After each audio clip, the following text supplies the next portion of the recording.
kans salib posisi timnas Indonesia masih terbuka. Vietnam berharap bantuan Filipina. Peluang timnas Vietnam untuk lolos ke putaran ketiga kualifikasi Piala Dunia tahun 2026 zona Asia nyaris tertutup. Hal ini menyusul 3 kekalahan yang dialami Vietnam dalam 4 laga awal grup S di putaran kedua.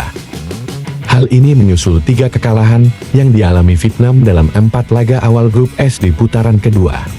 Sebagai informasi, hanya 2 tim teratas dari setiap grup yang berhak melaju ke putaran ketiga.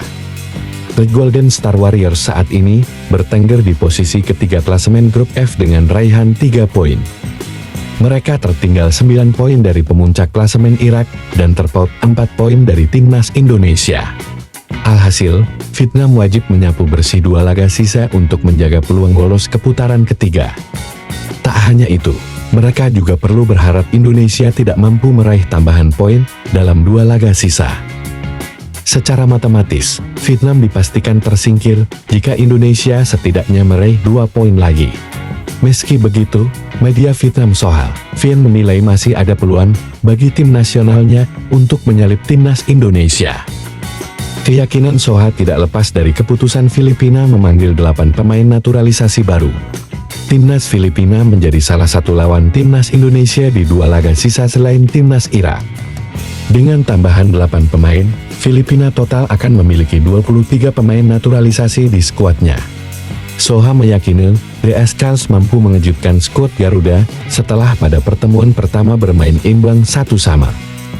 Filipina baru saja melakukan naturalisasi 8 pemain lagi, sehingga total pemain naturalisasi yang bisa mereka panggil menjadi 23 orang. Belum lama ini, Filipina masih menjalani laga mengejutkan, seperti bermain imbang 1-1 melawan Indonesia dan kalah tipis 0-1 dari Irak. Tak menutup kemungkinan datang ke sini untuk bertemu kembali dengan Indonesia. Filipina akan terus memberikan kejutan, bahkan mengalahkan lawannya tersebut, tulis Soha. Filipina akan menghadapi Indonesia di Stadion Utama Gelora Bung Karno, Jakarta, pada Selasa 11 Juni 2024. Sebelum itu, tim besutan Tom Saintfiet tersebut akan bertandang ke markas Vietnam pada Kamis 6 Juni 2024. Soha menilai Filipina akan menampilkan permainan yang lebih baik di laga melawan Indonesia. Laga sebelumnya melawan Vietnam pada 6 Juni kemungkinan akan menjadi laga latihan Filipina dengan pemain baru yang dinaturalisasi.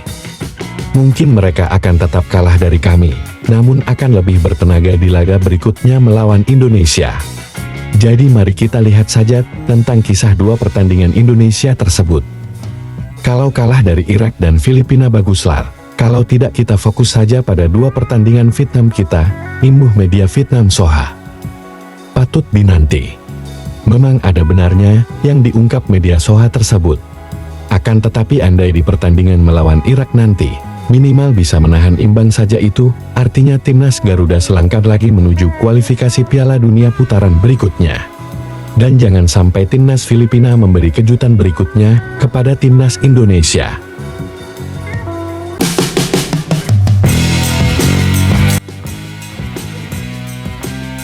Bukan rahasiakan hal ini dari negara lawan, Shin Tae-yong malah bocorkan kelemahan timnas Indonesia jelang kualifikasi Piala Dunia tahun 2026.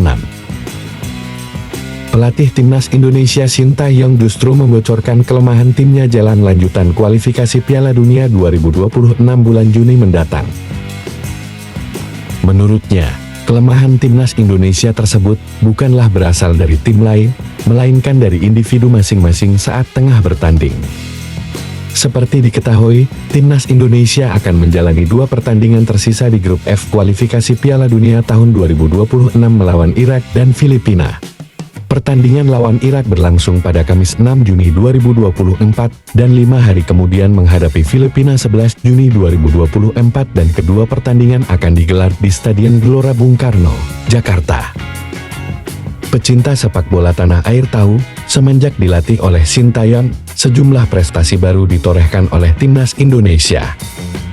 Meskipun sederet tren positif telah diraih timnas Indonesia, Shin Tae-yong justru mengungkap bahwa anak asuhnya kini masih memiliki celah. Pelatih asal Korea Selatan itu bahkan mengakui kalau ini menjadi persoalan terbesar yang tengah ditangani olehnya bersama staf kepelatihan timnas Indonesia. Usut demi usut, ternyata bukan tim lain yang menjadi faktor lemah timnas Indonesia, namun komunikasi antar pemainlah yang menjadi masalah bagi anak asuhnya. Memang kendala terbesarnya adalah komunikasi, karena orang Indonesia sangat baik satu sama lain, sehingga di lapangan pemain tidak bisa memberikan peringatan kepada rekan satu timnya, kata Shin Tae-yong. Menurut Shin Tae-yong, pemain timnas Indonesia khususnya lokal, masih ada rasa sungkan terhadap penggawa skuad Garuda yang lainnya.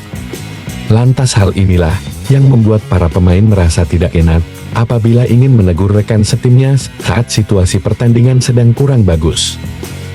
Ketika situasinya kurang baik, komunikasinya harus memberi peringatan kepada rekan satu tim. Tapi orang Indonesia masih malu-malu terhadap pemain lain. Itu jadi tantangan buat saya, tambahnya.